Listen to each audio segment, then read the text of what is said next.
Listen closely, because what we're about to explore drifts at the edge of memory, myth, and possibility.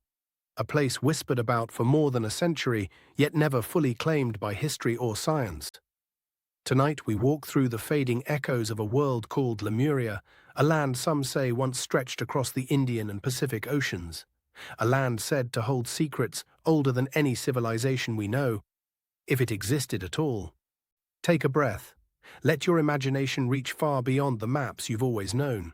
Picture an ancient world where continents were not yet fixed, where the ocean swallowed entire kingdoms, and where traces of long-lost cultures might lie buried beneath miles of water.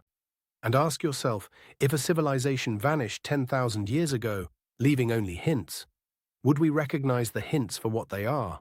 The story of Lemuria begins not with mystics, but with scientists, 19th-century zoologists trying to understand why certain species of lemurs seem to appear in both Madagascar and India, but not in Africa or the Middle East. It didn't make sense. Something was missing. And so, to explain the unexplainable, some proposed a lost land bridge, a sunken continent beneath the waves. They called it Lemuria. A simple hypothesis that slowly spiraled into something far larger, far stranger, and far more enduring than anyone expected. But listen carefully. Hypotheses, once set loose, have a way of transforming themselves. What began as a scientific theory slipped quietly into the world of myth, spirituality, and esoteric tradition. Suddenly, Lemuria wasn't just a missing piece of zoological geography, it became a vanished paradise, a civilization wiped from the earth, leaving only a whisper behind. Some imagined it as a prehistoric Garden of Eden. Others spoke of advanced beings, long-forgotten knowledge, and a society more harmonious than any that followed. Let's step into those stories. Imagine an ancient civilization existing tens of thousands of years before recorded history. A culture living in peace, deeply connected to nature, possessing a wisdom that humanity later lost. In some traditions, Lemurians were said to be intuitive, almost telepathic, their understanding of the world rooted in emotion rather than logic. A civilization not driven by conquest or technology, but by balance. Balance with the earth, with each other, and with forces we no longer perceive. Now imagine their world collapsing. Some say it happened suddenly, a catastrophic shift of the Earth's crust, volcanic eruptions tearing through the land, the ocean rising and swallowing everything. Others claim it was gradual, centuries of geological instability, a slow sinking, a society forced to migrate, disperse, or simply fade away. If any of this was real, then the traces of Lemuria would be scattered across the world. Small clues left in unexplained artifacts, in myths passed down through generations, in symbols carved long before there should have been anything to carve. Look at the ancient temples of Southeast Asia. Look at the stone platforms of the Pacific Islands, their origins shrouded in mystery. Look at how many cultures separated by oceans tell stories of a primordial homeland swallowed by the sea. Coincidence? Possibly. But patterns have a way of drawing our attention whether or not we know what they truly mean. Now, before you drift too far into wonder, let's pull back to reality for a moment. Not to break the spell, but to anchor it. Modern geology tells us that entire continents cannot simply vanish. Plate tectonics show no sign of such a landmass dropping into the Indian Ocean. And scientists today dismiss the original Lemuria hypothesis entirely. To them, it's a fossil of outdated science, nothing more. But that's where the story becomes interesting. If the Earth does not erase continents so easily, then why do so many cultures remember a land that was lost? Why do these stories persist across oceans, across centuries, across civilizations that never knew each other? Is it memory? Or is it mythology wearing the mask of history? Think about this. Long before written language, knowledge was carried through stories, generation after generation. If a great disaster occurred, a flood, a seismic shift, a vast migration, the memory of it would survive not in textbooks, but in myth. Over time, truths blur into symbolism. Real places transform, real events become legends. A sinking coastline becomes a whole world disappearing.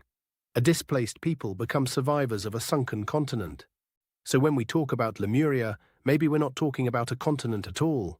Maybe we're talking about trauma, something humanity lived through so long ago that only fragments remain.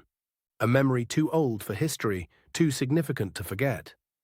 Now, let's dive deeper into the evidence people point to, not as proof, but as pieces of a puzzle. There are odd similarities in the oldest myths of Polynesia, Southeast Asia, and parts of South America. Tales of great ancestral lands far to the west or east, lands destroyed by the sea. Travelers who arrive on islands without a clear explanation of how their ancestors crossed thousands of miles of ocean.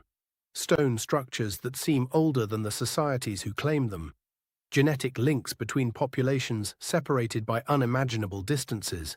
None of these things prove Lemuria, but they raise questions, and questions are the beginning of every mystery. Some say Lemuria was part of a network of ancient cultures now forgotten, precursors to civilizations we know today. Some believe it overlapped with ideas of Mu, another supposed lost continent in the Pacific. Others think it symbolizes a stage of humanity before written records, and a few imagine it as a spiritual metaphor, a memory of a time when the human mind worked differently, felt differently, existed differently. So let's slow down and ask ourselves, why does Lemuria fascinate us? Why do we return to stories of lost worlds, forgotten civilizations, ancient wisdom buried beneath the ocean? Maybe because deep down we sense that history is incomplete, that our understanding of the past has gaps, wide ones, that there were stories before the stories we know. And Lemuria, whether real or symbolic, represents that missing chapter. Let yourself feel that for a moment, the idea that somewhere beneath the waves lies a forgotten world. Not proven, not accepted, but not entirely dismissed either.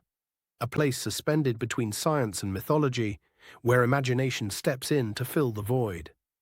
As you listen, imagine descending into the depths of the Indian Ocean. The water grows darker, the pressure stronger, the world quieter. And in that silence, picture massive stone formations buried beneath layers of sediment. Imagine carvings eroded by time. Imagine the remains of something that once stood in sunlight, now swallowed by darkness.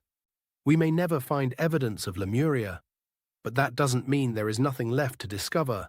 The ocean hides almost everything, and we have explored only a fraction of it. What lies beneath may not match the stories, but something is there. Something always is. In the end, Lemuria is not a question of belief. It is a question of curiosity, a reminder that the world is older, deeper, stranger than we can easily comprehend, that the line between myth and memory is thinner than we think, that some mysteries are not meant to be solved, but explored. And so, as we reach the end of this journey, here is the thought I leave with you. Maybe Lemuria existed. Maybe it didn't. Maybe it was a place. Maybe it was a memory. But the real power of Lemuria lies not in proving it, but in allowing it to remind us that reality is always larger than what we see. And sometimes the lost worlds we seek are not beneath the ocean, but inside the forgotten corners of our own history.